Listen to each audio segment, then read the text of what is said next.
Welcome to the Swine Nutrition Black Belt Podcast, the latest swine nutrition research digested for you.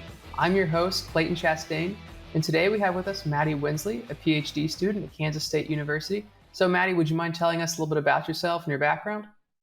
Yes, of course. So my name's Madie. I'm originally from Michigan. Would have came out to K-State for my master's degree in 2018.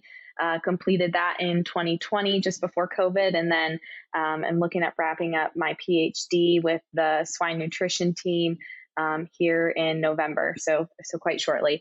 Most of my research, or all of my research during my PhD, has been on the wean pig and looking at opportunities pre and post weaning for better preparing them for that weaning transition in order to reduce morbidity and mortality. Gotcha. So let's talk a little bit about that research. I read one of the studies that you sent me about different sire lines, testing early versus late maturity. Would you mind going into that and telling us a little bit about that? Yeah, so this one was a fun one because there's not a whole lot of research in this area. And so the goal was really looking at common industry struggle that we see is the first 7, 10, 14 days after weaning. That pig really struggles to get on their feet, low feed intake. We have increased morbidity, mortality. And so the question was, as we look at genetics and how that's evolved over time, and we see selection towards faster growth and better feed efficiency in the finishing period, is that potentially impacting how that pig then gets started after weaning? And so that's kind of the brainchild, so to speak, behind where this experiment came from.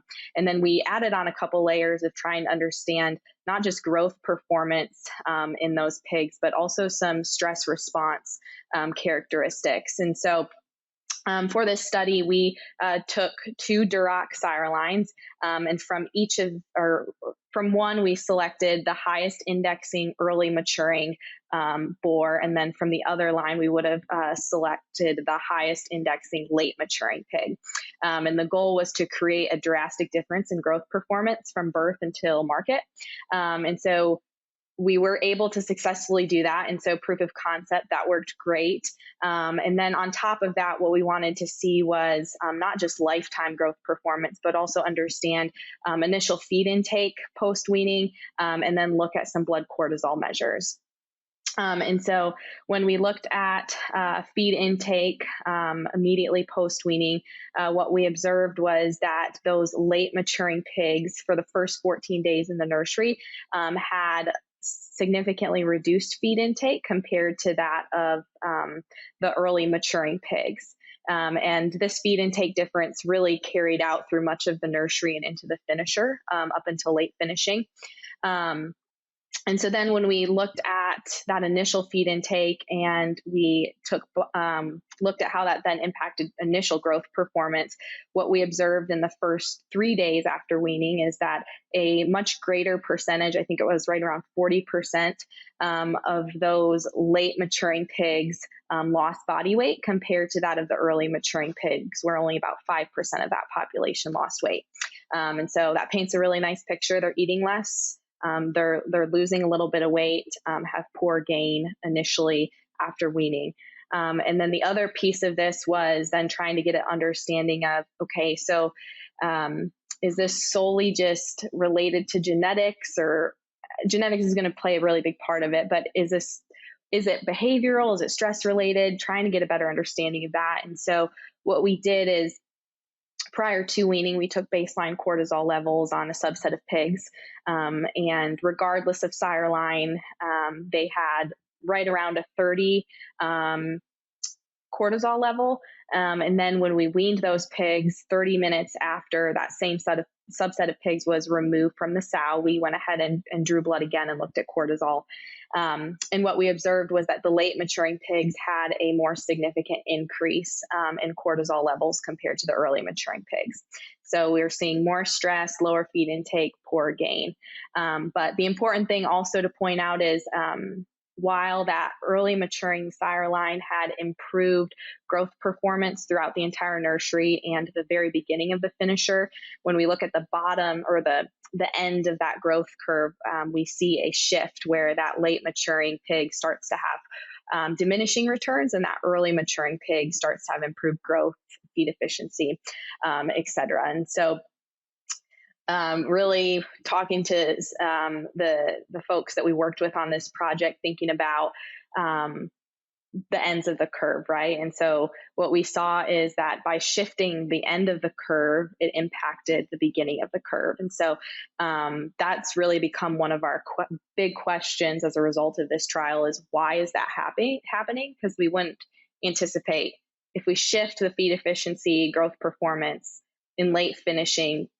Initial thought is that it wouldn't impact the beginning of that curve right after weaning, but we are seeing the whole curve shift. And so that was really one of the biggest findings or most interesting findings from this study for us, and begs more questions for future research, really. Gotcha. So I think that kind of answered kind of the first question I had. So you don't really know at least why they're having these or why they're more susceptible to this negative impact at weaning. But so I guess my next question then would be, what do you think the next steps are in this? Are you planning on doing, or is your team planning on doing any more research to try to dive into that, to try to figure out more of that mechanism of why those late maturing pigs are more susceptible at weaning to stress? Yeah. So me personally, I will not be just looking at wrapping up my degree program, but there has been discussions within our group of looking at other treatment structures and designs with this same early versus late maturing, and also the companies that we worked with on this trial, they've started to ask themselves the same question of why is this happening, and so they're going into their own systems and testing that for themselves and trying to get a better understanding. And so I think that's a really great first step because they're ultimately the source of those genetics. And so for us, when we think about opportunities in this area, some of the things that we've posed is, can we do this same comparison late versus early and then put these pigs under a health challenge model? How are these pigs then responding to that? Also looking at potentially wean age differences. So do we know that increasing wean age is becoming more is important, is becoming more and more common in the U.S. swine industry. And so the question becomes, do those late maturing pigs need a later wean age than that of the early maturing pigs? And so we've talked through a couple of directions as far as future research. And I still think there continues to be a lot of opportunity just in the whole stress area of things. And so I don't know specific direction, but there's definitely conversations. Gotcha.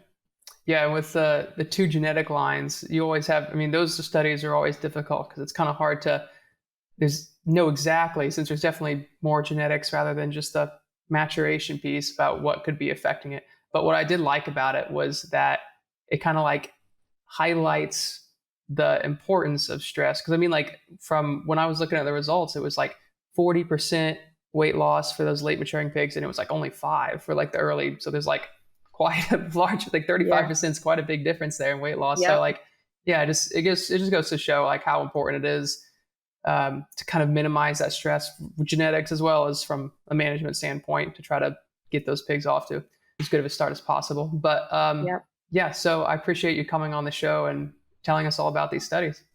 Yeah, absolutely. Thanks for having me. Yeah, and to everyone else, thank you for listening to Swine Nutrition Black Belt Podcast. Please visit us at swinenutritionblackbelt.com and don't forget to subscribe to our podcast channel so you won't miss out on the next episode. See you next week. Hey everyone, I hope you enjoyed this episode, and we are constantly on the lookout for the latest updates in swine nutrition. And if you have a swine nutrition related research trial that you would be able to share on our podcast, please send an email to nutritionblackbelt@swineit.com and we would love to talk about your research. See you later.